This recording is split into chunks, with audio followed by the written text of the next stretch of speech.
சுஹைப் என்கிற ஒரு தோழர் இந்த மார்க்கத்தை ஏற்றுக்கொண்ட ஒரே காரணத்திற்காக மக்காவிலிருந்து நான் இந்த ஊரிலே வாழப்போவது கிடையாது, படைத்த ஒரு இறைவன் அல்லாஹ் மட்டும்தான், அவனை மட்டும்தான் வணங்குவேன் என்கிற கொள்கைக்காக வேண்டி சொந்த ஊரிலிருந்து புறப்படுகிறார். ஒட்டுமொத்த மக்காவாசிகளும் அவரை ரவுண்ட் அப் பண்ணி சொல்கிறார்கள், போகிறீர்களா, ஊரை விட்டு போறீங்களா, இஸ்லாத்துக்காகத்தானே போறீங்க, போங்க.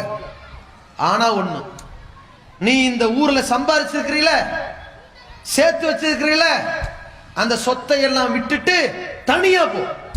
இப்ப பாப்போம், காசுக்கு ஆசைப்பட்டு இந்த சுஹைப் இங்கேயே இருக்கிறாரா இல்ல போறாரான்னு பார்ப்போம். பார்த்தார்கள். சுஹைப் ரலியல்லாஹு அவர்கள் கேட்டார்கள், மக்கா வாசிகளே, நான் இந்த சொத்துக்களை எல்லாம் விட்டுவிட்டு தன்னந்தனியாக மதினாவுக்கு சென்றால் என்ன அனுப்பிடுவீங்களா?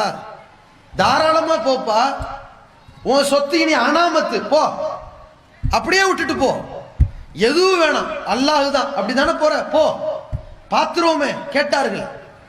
சுஹைப் ரலியல்லாஹு அவர்கள் சொன்னார்கள், இன்னி உஷ்ஹிதுக்கும் பில்லாஹி, படைத்த இறைவனை இதற்கு சாட்சியாக வைத்து சொல்கிறேன், எனக்கு எந்த சொத்தும் வேண்டாம். இது சொர்க்கத்தை நோக்கிய ஒரு பயணம். புறப்பட்டார்கள்.